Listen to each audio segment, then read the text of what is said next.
ബിസ്മില്ലാഹിർ റഹ്മാനിർ റഹീം. അള്ളാഹു സുബ്ഹാനഹു വ തആല പല കാലഘട്ടങ്ങളിലായി പല പ്രവാചകന്മാരെയും ലോകത്തിൻ്റെ പല ദിക്കുകളിലേക്ക് അയച്ചിട്ടുണ്ട്. അതിലെ അവസാന കണ്ണിയും അന്ത്യപ്രവാചകനുമാണ് മുഹമ്മദ് നബി സല്ലല്ലാഹു അലൈഹി വസല്ലം. മുഹമ്മദ് നബി അയക്കപ്പെടുന്നത് ജാഹിലിയത്തിൻ്റെ അന്ധകാരത്തിലേക്കാണ്.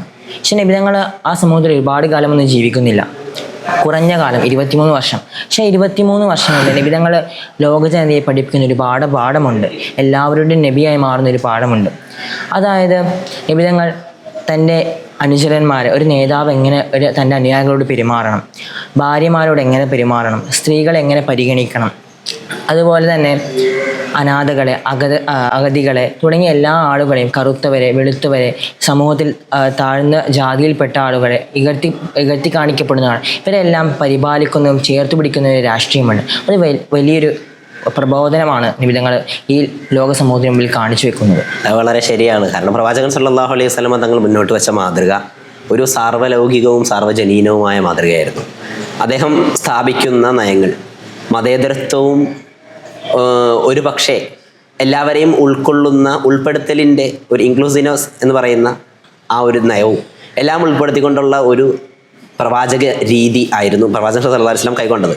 ഇപ്പോൾ നമ്മൾ യൂനുസ് നബി അലൈഹി സ്വലാമിനെയും യൂസഫ് നബി അലൈഹി സ്വലാമിനെയും മൂസ നബി അലൈഹി സ്വലാമിനെയും ഈസാ നബി അലൈഹി സ്വലാമിനെയൊക്കെ ഓർക്കുന്നതിന് ഓരോരുത്തർക്കും ഓരോ കാരണങ്ങൾ കാണും. ഈ എല്ലാ ഗുണങ്ങളും ഉൾച്ചേർന്ന ഒരു പ്രവാചകനാണ് മുഹമ്മദ് സല്ലല്ലാഹു അലൈഹി വസല്ലം എന്ന് തങ്ങൾ കാണാം. എന്ന് പറഞ്ഞാൽ ഇവരെല്ലാവരും ഓരോ കടകളാണെങ്കിൽ പ്രവാചകൻ സല്ലല്ലാഹു അലൈഹി വസല്ലം ഇതെല്ലാം ഉൾക്കൊള്ളുന്ന ഒരു സൂപ്പർ മാർക്കറ്റാണ് എന്ന് പറയാം. അത്തരത്തിൽ പ്രവാചകൻ സല്ലല്ലാഹു അലൈഹി വസല്ലമയുടെ ജീവിതത്തിൻ്റെ ഓരോ ഏടുകളും മനുഷ്യൻ്റെ സർവ്വസീമകളിലും പകർത്താൻ കഴിയുന്ന, ഉൾക്കൊള്ളാൻ സാധിക്കുന്ന ഓരോ മാതൃകളായിരുന്നു. പ്രവാചകൻ സല്ലല്ലാഹു അലൈഹി വസല്ലം അനുചരന്മാരോട് പെരുമാറിയ രീതി അത് ശ്രദ്ധിച്ചു കഴിഞ്ഞാൽ തന്നെ പ്രവാചകൻ സല്ലല്ലാഹു അലൈഹി വസല്ലം തങ്ങളുടെ അനുചരന്മാരുടെ കൂടെ വേദി പങ്കിടുമ്പോൾ അതിലൊരാളില്ലെങ്കിൽ അയാൾ എവിടെയാണെന്ന് അന്വേഷിക്കും. ഒരു നേതാവിന് ഉണ്ടാവേണ്ട ഒരു ക്വാളിറ്റിയാണ് നബി സല്ലല്ലാഹു അലൈഹി വസല്ലമക്ക് അന്നുണ്ടായിരുന്നത്. അനുചരന്മാർക്ക് എന്ത് ആവശ്യമുണ്ടെങ്കിലും ചോദിക്കും. അവരെ നന്മയിലേക്ക് കൈപിടിച്ചു കൊണ്ടുവരാൻ പ്രവാചകൻ സല്ലല്ലാഹു അലൈഹി വസല്ലം പ്രയോഗിച്ചിരുന്ന രീതി എന്നുള്ളത് മയത്തിൻ്റെ രീതിയായിരുന്നു. അതാണ് അല്ലാഹു തആല പറഞ്ഞത്, വലൗ കുൻത ഫല്ലൻ ഗലീലൽ ഖൽബി ലംഫല്ലു മിൻ ഹൗലിക്. പ്രവാചകരെ, താങ്കൾ ഒരു പരുഷ സ്വഭാവക്കാരനായിരുന്നുവെങ്കിൽ, ഒരു കാർക്കശ്യക്കാരനായിരുന്നുവെങ്കിൽ ഈ സ്വഹാബികളെല്ലാം താങ്കളിൽ നിന്ന് അകന്നു പോയേനെ. ഒരു അനുനയത്തിൻ്റെ ഒരു മാതൃകയാണ് പ്രവാചകൻ സല്ലല്ലാഹു അലൈഹി വസല്ലം കാണിച്ചു തന്നത്. അതുപോലെ തന്നെ ഇപ്പോൾ സാഹിർ ഇബ്നു ഹറാം റളിയല്ലാഹു അൻഹു, അദ്ദേഹം ഒരു ബദവിയാണെന്ന് പറഞ്ഞാൽ ഒരു റൂറൽ ഏരിയ, അദ്ദേഹം അവിടെ നിന്ന് വരുന്ന കച്ചവടം നടത്തിയിരുന്ന ഒരാളായിരുന്നു. അദ്ദേഹത്തെ പ്രവാചകൻ സല്ലല്ലാഹു അലൈഹി വസല്ലം തങ്ങൾ പിറകിൽ നിന്ന് വാരിപ്പുണരുന്ന ഒരു സംഭവമുണ്ട്. അദ്ദേഹത്തിന് ആരാന്ന് മനസ്സിലാവുന്നില്ല. അപ്പോൾ അദ്ദേഹം പറഞ്ഞു, എന്നെ വിട്, പ്രവാചകനാണെന്ന് അറിയുന്നില്ലല്ലോ. പ്രവാചകനാണെന്ന് അറിഞ്ഞതിൽ പിന്നെ അദ്ദേഹം തൻ്റെ ശരീരം പ്രവാചകനോട് തന്നെ ചേർത്ത് വെച്ചു. അങ്ങനെ പ്രവാചകൻ സല്ലല്ലാഹു അലൈഹി വസല്ലം തങ്ങൾ ചോദിച്ചു, ഈ അടിമയെ ആര് വാങ്ങും? അപ്പോൾ സാഹിർ ഇബ്നു ഹറാം പറഞ്ഞു, ഈ അടിമക്ക് ഒരു വിലയുമില്ല, ആരും വില കൽപ്പിക്കാത്ത ഒരാളാണല്ലോ ഞാൻ. നബി തങ്ങൾ പറയും, അല്ല, അള്ളാഹുവിൻ്റെ അടുത്ത് താങ്കൾക്ക് അതിമഹത്തായ അത്യുന്നതമായ ഒരു സ്ഥാനം തന്നെയാണുള്ളത്. താങ്കൾ വളരെ വിലപിടിപ്പുള്ള ഒരു വ്യക്തിയാണ്, അമൂല്യമായ ഒരു വ്യക്തിയാണെന്ന് സാഹിർ ഇബ്നു ഹറാമിനോട് പറയുന്നു. അതേപോലെ ഒരു ക്ഷീണിച്ച് നല്ല മേത്ത് വസ്ത്രം പോലും ഇടാതെ വിയർത്തു കുളിച്ച ഒരു വ്യക്തി, ഇദ്ദേഹത്തെയും നബി സല്ലല്ലാഹു അലൈഹി വസല്ലം തങ്ങൾ ഒരിക്കൽ വന്ന് ചേർത്ത് പിടിക്കുന്നുണ്ട്. അദ്ദേഹം ഒരിക്കലും പ്രതീക്ഷിച്ചിരുന്നില്ല പ്രവാചകൻ സല്ലല്ലാഹു അലൈഹി വസല്ലം അങ്ങനെ തന്നെ ചേർത്ത് പിടിക്കുന്നത്. അപ്പോൾ സഹാബത്ത് പറയുന്ന ഹദീസിൽ രേഖപ്പെടുത്തുന്ന ഒരു സംഭവം, നബിതങ്ങൾ ആരോട് പെരുമാറിയാലും എന്നോടാണ് നബിക്ക് ഏറ്റവും ഇഷ്ടമെന്ന് ആ സ്വഹാബികൾക്ക് അനുഭവപ്പെടുന്ന രീതി ഉണ്ടായിരുന്നു. പിന്നെയാണ് പ്രവാചകൻ സല്ലല്ലാഹു അലൈഹി വസല്ലം ഭാര്യമാരോട് ഇടപെടുന്ന രീതി. ഭാര്യമാർ ഖദീജ, ആയിഷ ബീവി റളിയല്ലാഹു അൻഹുമ, ഇവരുടെ ജീവിതം പ്രത്യേകിച്ച് എല്ലാ ഭാര്യമാരുടെ നബി സല്ലല്ലാഹു അലൈഹി വസല്ലം പുലർത്തിയ ഒരു രീതി മാതൃകാപരമായിരുന്നു, എല്ലാ കാലങ്ങൾക്കും പാഠം ഉൾക്കൊള്ളാവുന്നതായിരുന്നു. നബിതങ്ങളെ നബിതങ്ങൾ ഒരുപാട് തിരക്കുള്ള മനുഷ്യനായിരുന്നു, ഒരുപാട് പ്രബോധനങ്ങൾ നടത്തുന്നു. മിക്ക സമയത്തും തൻ്റെ അനുചരന്മാരോടൊപ്പം ആയിരിക്കും നബിതങ്ങൾ. അതുപോലെ പ്രബോധനത്തിൽ പല ഘട്ടങ്ങളും നബിതങ്ങൾ കടന്നു പോകുന്നുണ്ട്. പക്ഷേ ഈ സമയത്തെല്ലാം നമ്മളൊന്നും കാണാത്ത രൂപത്തിൽ എല്ലാ സമയത്തും തികഞ്ഞും ഭാര്യമാരെ പരിഗണിക്കുന്നുണ്ട് നബിതങ്ങൾ, കൃത്യമായ രൂപത്തിൽ പരിഗണിക്കുന്നുണ്ട്. എന്തിന്? 45-50 വയസ്സുള്ള പ്രവാചകൻ ആയിഷബിയുടെ ഓടിക്കളിക്കുന്നുണ്ട്. എത്രയോ ചെറിയ കുട്ടിയാണ് ആയിഷബിക്ക്, ചെറിയ പ്രായമുള്ളൂ, 10-18 വയസ്സുള്ള ആയിഷബിയോട് ഓടിക്കളിക്കുന്നത്. ഒരു 50 വയസ്സ് കഴിഞ്ഞ പ്രവാചകനാണ് ഓടിക്കളിക്കുന്നത്. നമ്മൾ ഒരിക്കലും നബിതങ്ങളുടെ വളരെയധികം വിശന്നിട്ട് നബിതങ്ങൾ ആയിഷബിയുടെ വീട്ടിലേക്ക് കടന്നുകൊണ്ട് ചോദിക്കുന്നുണ്ട്, ആയിഷ ഇവിടെ എന്താണ് എനിക്ക് തിന്നാനുള്ളത്, എനിക്കെന്തെങ്കിലും കഴിക്കാനുണ്ടോ? പറഞ്ഞു, അല്ലയോ പ്രവാചകരെ, എൻ്റെ അടുത്ത് ഒന്നും കഴിക്കാനില്ല, ഇവിടെ ആകെ ഉള്ളത് സുർക്കയാണ്. അപ്പം നബിതങ്ങൾ പറഞ്ഞു, എന്നാൽ ഞാൻ സുർക്കയും എടുത്തോ, ഞാനത് കഴിച്ചോളാം എന്ന് പറഞ്ഞു. ആ സുർക്കയും കൂടി നബിതങ്ങൾ ഭക്ഷണം കഴിക്കുന്നുണ്ട്. അതിനുശേഷം നബിതങ്ങൾ പറയുന്നുണ്ട്, എത്രയോ മനോഹരമായ കറിയാണ് സുർക്ക എന്നുള്ളത്. അതിന് ആയിഷബിക്ക് ഒരു മനസ്സിന് കുളിർമയേകാണ് നബിതങ്ങൾ ചെയ്യുന്നത്. ഭാര്യമാരെ എങ്ങനെ പരിഗണിക്കണം എന്ന് നബിതങ്ങളെ പഠിപ്പിച്ചിരുന്നുണ്ട് അതിലൂടെ.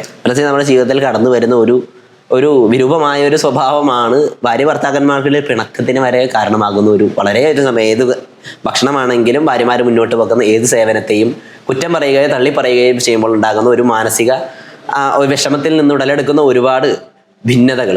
എന്നാൽ പ്രവാചകൻ സല്ലല്ലാഹു അലൈഹി വസല്ലമ ഈ പറഞ്ഞ ഉദാഹരണം പോലെ തന്നെ ഓരോ സന്ദർഭത്തിലും ഭാര്യമാരോട് ചേർന്ന് തന്നെ നിന്നിരുന്നു. അഥവാ ഉമർ റളിയല്ലാഹു അൻഹയുടെ റളിയല്ലാഹുവിന്റെ സഹോദരിയായിട്ടുള്ള ഹഫ്സ റളിയല്ലാഹു അൻഹ നബിതങ്ങളുടെ ഭാര്യയായിരുന്നു.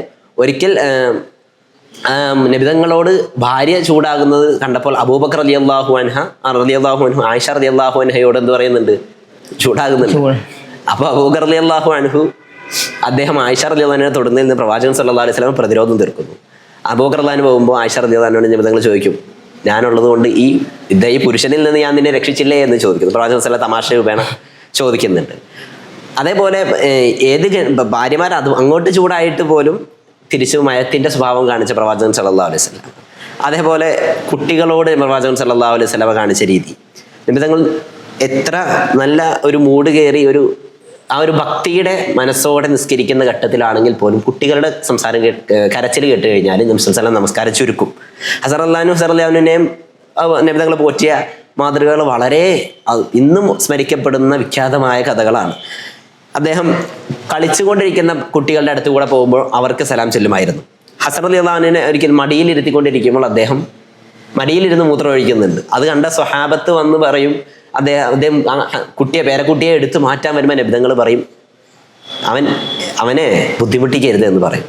അവനെ ആ മൂത്രം ഒഴിച്ചതിന് ശേഷം അതിൽ വെള്ളം ഒഴിച്ച് നബി സല്ലല്ലാഹു അലൈഹി വസല്ലം തങ്ങൾ ശുദ്ധിയാക്കുന്ന രീതിയാണ് കണ്ടിട്ടുള്ളത്. ഇതുപോലെ പ്രവാചകൻ സല്ലല്ലാഹു അലൈഹി വസല്ലം മടിയിൽ തോളത്തിരുത്തിക്കൊണ്ട് കുട്ടികളെ സുജൂദ് ചെയ്യുമ്പോൾ കുട്ടികളെ തോളത്ത് കയറുന്ന സംഭവമൊക്കെ ഉണ്ട്. ഇവിടെ ഒന്നും നബിതങ്ങൾ ആട്ടിപ്പായിക്കുന്ന ഒരു രംഗവും നമുക്ക് ചരിത്രത്തിൽ കാണാൻ സാധിക്കുന്നില്ല. അത് സീനബാബിയുടെ മോളെയാണ്. സീനബാബിയുടെ മോളെ തോളത്തെത്തിക്കൊണ്ട് റുക്കുവ ചെയ്യും. റുക്കുവിൻ്റെ സമയത്ത് മകളെ എടുത്ത് നിലത്ത് വയ്ക്കുകയും സുജൂദിലേക്ക് പോകും. പിന്നീട് ഉയർന്നു വരുന്ന സമയത്ത് വീണ്ടും എടുത്ത് തോളത്ത് വയ്ക്കും. അങ്ങനെ ഒരു കുട്ടികളെ വളരെയധികം ലോലതയോടെ അവരുടെ പ്രായത്തിൽ നിന്ന് വിധങ്ങൾ നീന്തു കുട്ടികളെ പരിഗണിച്ചിരുന്നു എന്നാണ്. ഒരിക്കലും ഇങ്ങനെ മദീനയിലെ നഗരത്തിൻ്റെ വഴിയിലൂടെ നബിതങ്ങൾ നടന്നു പോകുമ്പം അവിടെ ആരും നിൽപ്പുണ്ട്? ഹസൻ റളിയല്ലാഹു നിൽപ്പുണ്ട്. അപ്പോൾ ഹസൻ റളിയല്ലാഹു അവിടെ നിൽക്കുമ്പോൾ നിങ്ങൾ ബാക്കിലൂടെ പോയി ഇങ്ങനെ ഹസൻ റളിയല്ലാഹുവിനെ ചേർത്ത് പിടിക്കേണ്ട. അപ്പോൾ ഹസൻ റളിയല്ലാഹു നബിതങ്ങളാണെന്ന് മനസ്സിലായിട്ട് അങ്ങോട്ട് ഇങ്ങനെ ഓടി കളിക്കുന്നത്. നബിതങ്ങൾ ആ കുട്ടിയുടെ ഒപ്പം ഇങ്ങനെ ഓടി കളിക്കാണ്. അത്രയും സിമ്പിളാണ്. കുട്ടികളുടെ അവസ്ഥയ്ക്ക് അനുസരിച്ചാണ് നബിതങ്ങളോട് പെരുമാറുന്നത്. പ്രായവും തരവും നോക്കി അനുയോജ്യമായ രീതിയിലുള്ള പെരുമാറ്റമാണ്. പിന്നീടാണ് നബിതങ്ങൾ അഗതികളോടും ദരിദ്രരോടും ചെയ്തിട്ടുള്ള പെരുമാറ്റങ്ങൾ. ദരിദ്രരെ പറ്റി നബി സല്ലല്ലാഹു അലൈഹി വസല്ലം തങ്ങൾ പറഞ്ഞിട്ടുള്ളത് എത്രയെത്ര മുടി ജട പിടിച്ച പാവപ്പെട്ട ആളുകളാണ്. അവർക്ക് ജനങ്ങളുടെ ആ സമൂഹത്തിൻ്റെ ഇതിൽ ഒരു നിലയും വിലയും ഉണ്ടാവില്ല. പക്ഷേ അള്ളാഹുവിൻ്റെ പേരിൽ അവർ ഒരു കാര്യം ആണയിട്ട് പറഞ്ഞു കഴിഞ്ഞാൽ അള്ളാഹു തആല അത് അവർക്ക് സാധ്യമാക്കി കൊടുക്കും. അങ്ങനെ ഇഹലോകത്ത് വിലയില്ലെങ്കിലും പരലോകത്ത് വിലയുള്ള ആളുകളാക്കി ദരിദ്രം മാറ്റി. ദാരിദ്ര്യം എന്നുള്ളത് നബിതങ്ങൾ ശ്രേഷ്ഠമായിട്ട് തന്നെ കാണിച്ചു. കാരണം സമ്പന്നരായ ആളുകൾ 40 ഖരീഫ് എന്നാ പറയുന്നത്. ഖരീഫ് എന്ന് പറഞ്ഞാൽ നമ്മുടെ ശിശിരകാലം. 40 ശിശിരകാലത്തോളം ദരിദ്രേക്കാൾ പിന്തിയിട്ടാണ് സ്വർഗത്തിൽ പ്രവേശിക്കുകയുള്ളൂ എന്ന് പറഞ്ഞു. അബ്ദുറഹ്മാൻ ഇബ്നു ഔഫ് റളിയല്ലാഹു അൻഹുവെ പോലെ സമ്പന്നരായ ആളുകൾ വിചാരണയ്ക്ക് ശേഷം ഒരുപാട് കാലങ്ങൾക്ക് ശേഷമാണ് സ്വർഗത്തിലേക്ക് പ്രവേശിക്കുക. പ്രവാചകൻ സല്ലല്ലാഹു അലൈഹി വസല്ലം ജീവിതത്തിലൂടെ കാണിച്ചു തന്നതും അത് തന്നെയായിരുന്നു. പ്രവാചകൻ സല്ലല്ലാഹു അലൈഹി വസല്ലം മരിക്കുന്നത് വരെ 2 ദിവസം അടുപ്പിച്ച് പ്രവാചകന്റെ കുടുംബം ആരും തന്നെ വയറ് നിറച്ച് ഭക്ഷണം കഴിച്ചിരുന്നില്ല. ഇത് സ്വഹീഹായ ഹദീസിൽ വന്നിട്ടുള്ളതാണ്. അല്ലെ, ഈ അഗതികളെ, അതായത് ഡിസാബിലിറ്റി ഉള്ള ആളുകളെ നിങ്ങൾ പരിഗണിച്ചിരുന്നു. ഒരിക്കലും ഒരു സ്വഹാബി എന്നുകൊണ്ട് പറയുന്നുണ്ട്, എനിക്ക് യുദ്ധത്തിൽ പോകണം. അപ്പം തൻ്റെ മക്കളെ ഞാൻ അനുവദിക്കുന്നില്ല, അതിനെ വിടാൻ വേണ്ടി അനുവദിക്കുന്നില്ല. മക്കളോട് സംസാരിക്കും. മക്കൾ പറഞ്ഞാൽ വാപ്പാക്ക് ഇസ്ലാം ആനുകൂല്യം നൽകിയിട്ടുണ്ട്, ഇങ്ങനെ ബുദ്ധിമുട്ടുള്ള ആളുകൾക്ക് പോകണ്ട, ഡിസാബിലിറ്റി ആളുകൾക്ക് പോകണ്ടെന്ന്. വാപ്പയോട് ചോദിക്കും. വാപ്പ പറയുന്നത്, എനിക്ക് എന്ത് ചെയ്യണം, യുദ്ധത്തിൽ പോയിട്ട് ഷഹീദാവണം, അവിടെ പോയിട്ട് അള്ളാഹുവിന് വേണ്ടി വീരമൃത്യു വരിക്കണം എന്നൊക്കെ പറയുന്നുണ്ട്. പ്രവാചകൻ പറയുന്നുണ്ട് പിതാവിൻ്റെ ആഗ്രഹം അതാണെങ്കിൽ അദ്ദേഹം ആ ആഗ്രഹം സഫലീകരിച്ചു. ആ വാപ്പയുടെ ഒരു ഡിസാബിലിറ്റിയുള്ള വ്യക്തിയുടെ മനസ്സിനെ നിബിധങ്ങൾ കൃത്യമായും മനസ്സിലാക്കുന്നു ആണ് അവിടെ ചെയ്യുന്നത്. പിന്നെ പ്രവാചകൻ സല്ലല്ലാഹു അലൈഹി വസല്ലം തങ്ങൾ ഖുർആൻ്റെ വ്യാഖ്യാതാക്കൾ ഏറ്റവും ഉന്നതരായ പ്രമുഖരായ 4 പേരെ പറയുന്നുണ്ട്. ഇവരിൽ നിന്ന് 4 പേരിൽ നിന്നാണ് നിങ്ങൾ ഖുർആൻ പഠിക്കേണ്ടതെന്ന് പറയും. അതിലാദ്യം അബ്ദുല്ലാഹ് ബിൻ മസ്ഊദ് റളിയല്ലാഹു അൻഹു ആണ്. നമുക്കറിയാം വിഖ്യാതമായ ഒരു മുതർജിമാണ്, അദ്ദേഹം മുഫസ്സിറാണ്. അദ്ദേഹം ഒരു കാലിന് വയ്യാകെയുള്ള ഒരു അംഗവൈകല്യമുള്ള ഒരു വ്യക്തിയായിരുന്നു. രണ്ടാമത് പറഞ്ഞത് സാലിം മൗലയാണ്. അബൂ ഹുദൈഫ റളിയല്ലാഹു അൻഹുവിൻ്റെ അടിമയായിട്ടുള്ള സാലിം എന്ന് പറയുന്ന വ്യക്തി, അദ്ദേഹത്തിന് സ്ഥാനമില്ലായിരുന്നു. അദ്ദേഹം ആ സ്വഹാബിയുടെ കീഴിൽ നിന്ന് പഠിക്കുമ്പോൾ നബി തങ്ങളുടെ സദസ്സിൽ പോയി ഖുർആൻ പഠിച്ച വ്യക്തിയായിരുന്നു. ഇൽമ് എന്ന ആ ഒരു അറിവ് എന്ന ഒരേ ഒരു കാരണം കൊണ്ട് അദ്ദേഹം മുഫസ്സിരീങ്ങളുടെ കൂട്ടത്തിൽ തന്നെ രണ്ടാമതായിട്ടാണ് നബി സല്ലല്ലാഹു അലൈഹി വസല്ലമ തങ്ങൾ എണ്ണിയിട്ടുള്ളത്. അതുപോലെ സ്ത്രീകളുടെ വിമോചകൻ എന്ന് പ്രവാചകനെ ആണയിട്ട് പറയാവുന്നതാണ്. ജാഹലിയ കാലത്തിന്റെ ഒരു പ്രവണതയായിരുന്നു സ്ത്രീകളെ കുഴിച്ചുകൂടുക എന്നുള്ളത്. കാരണം ജാഹലിയത്തിൽ എല്ലാവരും കുഴിച്ചുകൂടി അങ്ങനെ ഒരു പ്രവണത നിലനിന്ന് പോകുന്നിരുന്നു. അതിന് കൃത്യമായ നിബന്ധനകൾ ഇല്ലായ്മ ചെയ്യുന്നുണ്ട്. പല ഘട്ടങ്ങളിലൂടെ ആയിട്ട് ഇല്ലായ്മ ചെയ്ത് സ്ത്രീകൾക്കൊരു പരിഗണന നൽകിയത് ഇസ്ലാമും പ്രവാചകനുമായിരുന്നു എന്നാണ്. കാരണം സ്ത്രീകളുടെ സ്വത്വത്തെയും മോചിപ്പിച്ചു, സ്ത്രീകളുടെ സ്വത്തവകാശത്തെയും മോചിപ്പിച്ചു. ഇതാണ് പ്രവാചകൻ സല്ലല്ലാഹു അലൈഹി വസല്ലം ചെയ്തത്. സ്വത്വം എന്ന് പറഞ്ഞാൽ ഇപ്പോൾ കേരളത്തിൽ ഇന്ത്യയുടെ ചരിത്രം എടുത്ത് നോക്കിയാൽ പോലും ശരീരം മറക്കാനുള്ള അവകാശം ഇന്ത്യയുടെ പുറത്തും ഉണ്ടായിരുന്നു, ഇല്ലായ്മ ഉണ്ടായിരുന്നു. ഇവിടെ സ്വത്വബോധം നഷ്ടപ്പെട്ട ഒരുപാട് ആളുകൾ, ഇന്ത്യയിൽ ഒരുപാട് പേര് ഇസ്ലാമിലേക്ക് കടന്നു വന്നിട്ടുണ്ട്. അത് നിർബന്ധിത മതപരിവർത്തനമായിരുന്നില്ല. സ്വത്വം സംരക്ഷിക്കാൻ വേണ്ടി, ആത്മാഭിമാനം നിലനിർത്താൻ വേണ്ടി സ്ത്രീകൾ ഇസ്ലാമിലേക്ക് കടന്നു വന്നിരുന്നു. സ്ത്രീയുടെ ഒരു ശരീരം മറച്ച് നടക്കുമ്പോഴാണ് അവരോട് ബാക്കിയുള്ളവർക്ക് ബഹുമാനം ഉണ്ടാകുക. ഇത് മനഃശാസ്ത്രം വരെ കണ്ടെത്തിയിട്ടുണ്ട്. അങ്ങനെ ഞാൻ സുന്നി അഫ്കാറിൽ വായിച്ചിട്ടുണ്ട്. അതേപോലെ ഡോക്ടർ ജേക്കബ് IBS പറയുന്നുണ്ട്, അദ്ദേഹം സ്വത്തവകാശത്തെ നിബിധങ്ങൾ വിമോചിപ്പിച്ചു എന്നുള്ളതാണ്. അദ്ദേഹം സ്ത്രീധനത്തെ മഹറാക്കി പരിവർത്തിപ്പിച്ചു. അതുവരെ സ്ത്രീകളെ കുഴിച്ചുമൂടാനുള്ള ഒരു കാരണങ്ങളിൽ മറ്റു പ്രധാനപ്പെട്ട ഒരു കാരണമായിരുന്നു ഒരു പെണ്ണിനെ ജാഹിലിയത്തിന്റെ കാരണമുള്ളവർ യാതൊരു ബാധയുമില്ലാതെ ഉപയോഗിച്ചിരുന്നു, നഗ്നരാക്കി അറബികൾ കാണാൻ വേണ്ടി നൃത്തം ചെയ്യിപ്പിച്ചിരുന്നു എന്നുള്ളതിനൊക്കെ പുറമെ സ്ത്രീയെ വിവാഹം കഴിക്കണമെങ്കിൽ അവൾ വളരെ ബഹുലമായ സ്വത്തും കൊണ്ടുവരണം എന്ന ഒരു വിചിത്രമായ നിബന്ധന ഉണ്ടായിരുന്നു. ഇതിനെ നിബിധങ്ങൾ മഹറാക്കി മാറ്റി. സ്ത്രീക്ക് സ്വത്തവകാശം നൽകി. സ്ത്രീ അതിനു മുൻപ് ഒരാൾ മരിക്കാൻ കിടക്കുമ്പോൾ അയാൾക്ക് തോന്നുന്ന രീതിയിൽ അദ്ദേഹത്തിന് വസയ്യത്ത് നൽകാമായിരുന്നു. എന്നാൽ ഇതിൽ ഒരാൾ മരിച്ചു കഴിഞ്ഞാൽ കൃത്യമായി സ്ത്രീകൾക്ക് അവരുടെ സ്വത്ത്, നമ്മുടെ ഫറായിദിൽപ്പെട്ട ഒരു ഓഹരി കൃത്യമായി അവർക്ക് നിയോഗിച്ചു. അവിടെയും വിവാദം വരും. ആണിൻ്റെ പകുതിയാണ് പെണ്ണിനെ നൽകുന്നത്. ഒരിക്കലും അത് വിവാദമാക്കാൻ കഴിയില്ല. കാരണം അതുവരെ സ്വത്തില്ലാത്ത ഇതിൽ നിന്നാണ് ഒന്ന് വന്നിട്ടുള്ളത്. 2 മഹർ കയ്യിൽ വെക്കാൻ പറ്റുന്ന അവൾക്ക് ഒരു പകുതി ആണിൻ്റെ ആ ഒരു പറഞ്ഞ ഓഹരി കിട്ടുമ്പോൾ തന്നെ അവർക്കത് മെച്ചമാണ്. ഒന്നാമത് ആണിൻ്റെ പകുതി എന്ന് ഖുർആൻ പ്രയോഗിച്ച പ്രയോഗമുണ്ട്. ലിദ്ദക്കരി മിസ്ലു ഹദ്ദിൽ ഉൻസയൈൻ, 2 സ്ത്രീകളുടെ ഓഹരി ഒരാണിനുണ്ട്. സ്ത്രീകളുടെ ഇരട്ടി പുരുഷനുണ്ട് എന്നാണ് ശരിക്കും പ്രയോഗിച്ചത്. കാരണം സ്ത്രീകൾക്ക് നിർബന്ധമില്ലാത്ത ജിഹാദ്, യുദ്ധത്തിൽ പങ്കെടുക്കണം. ഇസ്ലാമിന് എതിരെ ഒരു ശക്തി വന്നു കഴിഞ്ഞാൽ അവർ കരാറിൽ ഒപ്പിടാൻ താല്പര്യപ്പെടുന്നില്ലെങ്കിൽ യുദ്ധം വന്നു കഴിഞ്ഞാൽ അവിടെ ആണുകൾ നിർബന്ധമായിട്ട് പങ്കെടുക്കണം. സ്ത്രീകൾക്ക് ചെലവ് കൊടുക്കണം, മക്കൾക്ക് ചെലവ് കൊടുക്കണം. ഇങ്ങനെയുള്ള നിർബന്ധിതവാദികൾ പുരുഷനുണ്ട്. ഇത് സ്ത്രീക്കില്ല. പോരാതെ തന്നെ തൻ്റെ അതേ ദർജയിൽ വരുന്ന, ഒരേ പടിയിൽ വരുന്ന സഹോദരി, ഇപ്പോൾ ഒരു മകളും ഒരു മകനും, അങ്ങനെ ആണെങ്കിലാണ് മകളുടെ ഇരട്ടി മകന് നൽകേണ്ടത്. അങ്ങനെ വരുന്നുള്ളൂ. 2 സ്ത്രീകളാണ് വരുന്നെങ്കിൽ സമ്പത്തിന്റെ 3/2 ഭാഗവും സ്ത്രീകൾക്ക് വരുന്നുണ്ട്. സഹോദരിമാര്, മക്കളെ, പെൺമക്കളൊക്കെ മാത്രമായിട്ട് വരുന്ന സമയത്ത് സ്ത്രീകളെ മാത്രമല്ല, പ്രവാചകൻ ഈ പ്രായമേറിയ ആളുകളെ, അതായത് നമ്മുടെ നാട്ടിലൊക്കെ എല്ലാവരും പുച്ഛിച്ച് തള്ളുന്ന വൃദ്ധസദനങ്ങളെ കൊണ്ടുപോയിരുന്ന ആളുകളെ ബഹുമാനിക്കുന്ന പഠിപ്പിക്കുന്നുണ്ട്. അതായത് ഇസ്ലാമാണ്, അല്ലെങ്കിൽ പ്രവാചകൻ എന്ന മനുഷ്യനാണ്, പ്രവാചകനാണ് ഏറ്റവും മാതൃകാപരമായ രൂപം. ബഹുമാനത്തിന്റെ വലിയവരെ, മുതിർന്നവരെ ബഹുമാനിക്കുന്ന മാതൃകാപരമായ രൂപം കാണിച്ചിരുന്നത്. ഏറ്റവും മാതൃകാപരമായ രൂപമാണ് പ്രവാചകന്റെ. മക്ക വിജയവേളയിൽ എല്ലാം കീഴടക്കി, സർവവും കീഴടക്കി മക്കയിലേക്ക് വലിയ സൈന്യവുമായി കടന്നു വരുന്ന പ്രവാചകനുണ്ട്. പ്രവാചകൻ വന്നിട്ട് ഹറമിൽ ഇങ്ങനെ ഇരിക്കുകയാണ്. അപ്പം തൻ്റെ സ്നേഹിതനായ അബൂബക്കർ സിദ്ദീഖ് റളിയല്ലാഹു അൻഹു കടന്നു വരുന്നുണ്ട്, തൻ്റെ പിതാവുമായിട്ട്. അബൂ ഖുഹാഫ റളിയല്ലാഹു അൻഹു 97 വയസ്സാണ് അന്ന് അദ്ദേഹത്തിന്. അദ്ദേഹം വന്നുകൊണ്ട് അബൂ ഖുഹാഫ എന്ന് നബിയുടെ അടുത്തെത്തുമ്പോൾ നബി എണീച്ചെന്ന് ചോദിക്കണ്ടേ, അല്ലയോ അബൂ ഖുഹാഫെ, താങ്കൾ എന്തിനാണ് ഇങ്ങോട്ട് വന്നത്? ഞാൻ അങ്ങയെ കാണാൻ അങ്ങോട്ട് വരുമായിരുന്നു. ആരാണ് പറയുന്നത്? മക്ക വിജയവേളയിൽ സർവവും കീഴടക്കി, മക്ക തൻ്റെ കയ്യിലാണ്. ഇനി അവിടെ ഒന്നും അത്രയും വലിയ സൈന്യവുമായി വന്ന പ്രവാചകൻ പറയാം, ഞങ്ങൾ അങ്ങയെ കാണാൻ ഞാൻ അങ്ങോട്ട് വരുമായിരുന്നല്ലോ, അങ്ങക്ക് ഇസ്ലാം ആശ്ലേഷിക്കണമെങ്കിൽ. അത്രയും വിനയപൂർവ്വം അല്ലെങ്കിൽ ബഹുമാനിക്കുകയാണ്. പ്രായമേറിയവരെ ബഹുമാനിക്കുന്ന വലിയൊരു പാഠം നിബിധങ്ങൾ നമുക്ക് പഠിപ്പിച്ചിരുന്നുണ്ട് അതിലൂടെ. ഇതുപോലെ മതേതരത്വത്തിൻ്റെ പ്രവാചകനാണ് എന്ന് പറയാൻ കാരണം, പ്രവാചകൻ മാനവികതയ്ക്ക് കൃത്യമായ രൂപം നൽകി എന്ന് ദാമോദരൻ നമ്പൂതിരിയും, അതേപോലെ നമ്മുടെ ഗസ്റ്റായിട്ട് വന്നിട്ടുണ്ടായിരുന്ന സർ സുരേന്ദ്രൻ സാറ്, ഇവരെ പോലുള്ള ആളുകളൊക്കെ പ്രവാചകനെ ചരിത്രത്തിൻ്റെ യഥാർത്ഥ സ്രോതസ്സുകളിൽ നിന്ന് എടുത്തു പഠിച്ച ആളുകൾക്കെല്ലാം ഈ സത്യം ബോധ്യപ്പെട്ടിട്ടുണ്ട്.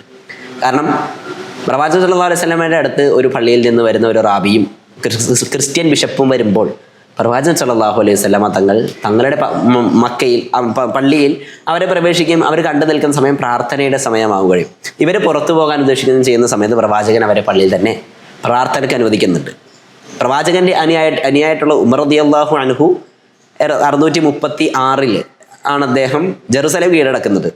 അദ്ദേഹം അവിടേക്ക് പോകുന്നുണ്ട്. അവിടെ അദ്ദേഹം പോകുമ്പോൾ അദ്ദേഹം ഇതുപോലെ അവിടെയുള്ള ആളുകളുടെ ഒരു പള്ളി സന്ദർശിക്കുന്നുണ്ട്, ആ നാട് ചുറ്റി കാണുന്നുണ്ട്. ഇങ്ങനെ അദ്ദേഹം ആ പള്ളിയിൽ പ്രവേശിക്കുന്ന സമയത്ത് അദ്ദേഹത്തിന് നിസ്കരിക്കണമായിരുന്നു. ഉമർ റളിയല്ലാഹു അൻഹുവിനോട് അവിടുത്തെ ബിഷപ്പും പറഞ്ഞു, ഈ പള്ളിയിൽ നിസ്കരിച്ചോളൂ. പ്രവാചകൻ ഉമർ റളിയല്ലാഹു അൻഹു പറഞ്ഞു, ഇല്ല, ഇവിടെ ഞാൻ നമസ്കരിച്ച് കഴിഞ്ഞാൽ പിന്നീട് പിൽക്കാലത്ത് എൻ്റെ അനുചരന്മാർ വന്ന് ഈ ക്രിസ്ത്യൻ പള്ളിയെ മുസ്ലിം പള്ളിയാക്കി മാറ്റിയേക്കാം, അതും അദ്ദേഹത്തിനുള്ള ഭീഷണിയാണ് എന്നും പറഞ്ഞു. അദ്ദേഹം പള്ളിയുടെ പുറത്ത് നിന്ന് നിസ്കരിച്ചു. അതിന് നബിയുടെ ഒരു പിൻഗാമിയാണ്, നബിയുടെ ശിഷ്യനാണ് ആ പറയുന്നത്. സ്വാധീനം അത് നബിതങ്ങൾ പരിവർത്തനം സാധ്യമാക്കി, അനുവർത്തകർ അത് സാധ്യമായിരുന്നു. അദ്ദേഹം ഉമർ റളിയല്ലാഹു അൻഹു ആ ജെറുസലേമിലെ രാജാവുമായിട്ട് നടത്തുന്ന ട്രീറ്റി അതിലുണ്ട്, ഞങ്ങൾ ഒരിക്കലും ക്രിസ്ത്യാനികളുടെ പള്ളികൾ പൊളിക്കില്ല, ദേവാലയങ്ങൾ പരസ്പരം പൊളിക്കില്ല, ആളുകളുടെ സമാധാനം കെടുത്തില്ല, അങ്ങനെയാണ് കരാറ് വെക്കുന്നത്. ഇന്ത്യ എന്ന് പറയുമ്പോഴും നമ്മൾ ഇന്റർനാഷണൽ ട്രീറ്റിയാണ്, ഒരു നാഷണൽ ട്രീറ്റിയാണെന്ന് പറയാം. നമ്മളും ഹിന്ദു മത ബുദ്ധ ജൈന വിശ്വാസികളുമായിട്ടെല്ലാം നാം തോളോട് ചേർന്ന് ജീവിക്കുന്നതിൻ്റെ ഒരു മാതൃക പ്രവാചകൻ സല്ലല്ലാഹു അലൈഹി വസല്ലമയുടെ ജീവിതത്തിൽ നിന്ന് തന്നെ നമ്മൾ പഠിച്ചതാണ്. അതിന് യാതൊരു സംശയവുമില്ല. നബി ഞങ്ങൾ മദീനയിലേക്ക് കടന്നു വരുന്ന അങ്ങനെയല്ലേ, മദീന അക്കോഡ്, മദീന കരാറുമായി മുന്നോട്ട് വരുന്ന ജൂതന്മാർക്കും ഇടയിലും മുസ്ലിങ്ങൾക്ക് ഇതിലെ കരാർ ജൂതന്മാരുടെ ന്യൂനപക്ഷമായി പോവുകയാണ്. പക്ഷെ ആ ജൂതന്മാർക്ക് എല്ലാ രീതിയിലുള്ള പരിഗണന വിധങ്ങൾ നൽകുന്നുണ്ട്. അത്രയും ഫേമസ് ആയ മദീന ചാർട്ടർ നിബിധങ്ങൾ പ്രസിദ്ധമായ മുന്നോട്ട്. അദ്ദേഹത്തിന് വേറെ ഉദാഹരണമാണ്, പല ജെറൂസലം എന്നാണെന്ന് തോന്നുന്നു ഈ റോമൻ സാമ്രാജ്യത്തിന്റെ ഭാഗമായ ബിഷപ്പുമാർ മദീനയിലേക്ക് കടന്നു. അവിടെ നിന്നിട്ട് അവര് നിസ്കാര സമയത്തല്ല, അവർക്ക് അവരുടെ ആരാധന കർമ്മങ്ങൾ നിർവഹിക്കണം. നിബിധങ്ങൾ അവർ വേറെ സ്ഥലത്ത് പോയി നിസ്കരിക്കാമെന്ന് പറയുന്ന സമയത്ത് നിബിധങ്ങൾ പറയുന്നുണ്ട്, നിങ്ങൾ എന്തിനാ വേറെ സ്ഥലത്ത് പോയി നിസ്കരിക്കുന്നത്, നിങ്ങൾക്ക് ഞങ്ങളുടെ പള്ളിയിൽ നമസ്കരിക്കാം. അതേ പള്ളിയിൽ ആ ക്രിസ്ത്യാനികൾ ആരാധന അർപ്പിക്കുകയും അതേ പള്ളിയിൽ തന്നെ അന്ത്യപ്രവാചകൻ മുഹമ്മദ് നബി സല്ലല്ലാഹു അലൈഹി വസല്ലമ തന്റെ സ്വഹാബത്തുമായി നിസ്കാരം നിർവഹിക്കുന്നത്. ഒരു മതേതരത്തിന്റെ പരിപൂർണമായ രൂപമാണ് പ്രവാചകൻ അവിടെ നമുക്ക് പഠിപ്പിച്ചിരുന്നത്.